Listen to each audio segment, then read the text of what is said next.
Hello guys, today lulutuan ko kayo ng masarap na mayroon po tayong ingredients dito. Dalawang miswa. At saka isang rose bowl. Yan, rose bowl. Yan.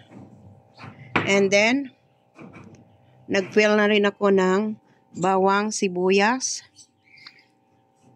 So, mayroon tayong malunggay dahil marami kaming tanim na malunggay. Lalagyan natin ang miswa natin ng malunggay.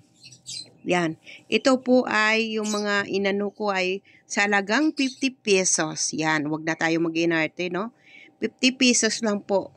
Makakaluto ka na ng masarap na pang-ulam natin sa tanghalian. And then, nandyan yung magic sarap or bitchin man yan. At saka nagbili pala ako ng isang pamintang durog para masarap-sarap sa malasa ba siya. Ito po ay ang binili ko po. Total nito ay 50 pesos lang. Makakaulam ka na. At saka ito yung malunggay ko. Napakarami. Ito po ay libre lang po yan. Dahil marami kaming tanim sa likod. Yan. Healthy na, yummy pa.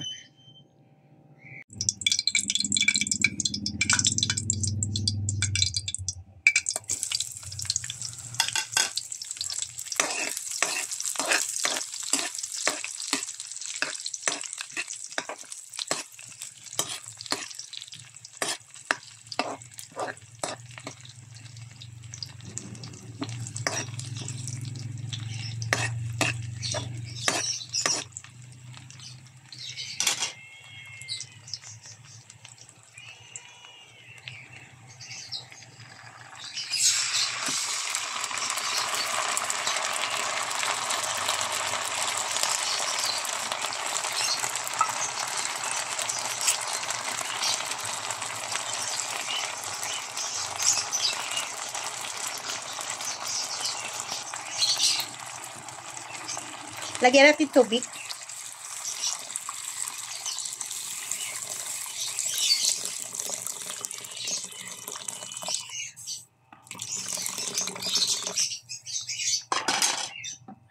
Yan, hintayin natin kumulo.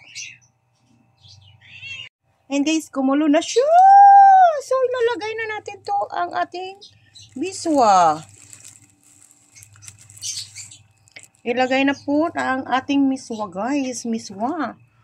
Nilagyan ko na yan ng magic sarap. At saka, ayan na, kumulo na siya, guys. So, pulong-pulo na yan. Ayan, pag lumambot na yung miswa, ilagay na po natin ang malunggay natin. Yan. Malunggay ko, yan.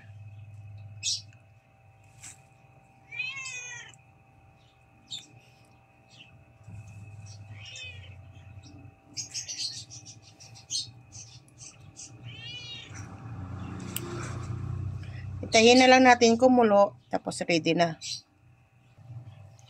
Ready na to. Ayan o, kumulo na siya.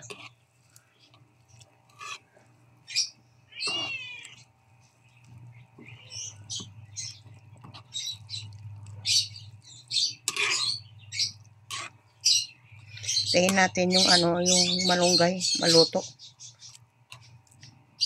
Yan, enjoy watching. Yan, sa 50 pesos ha.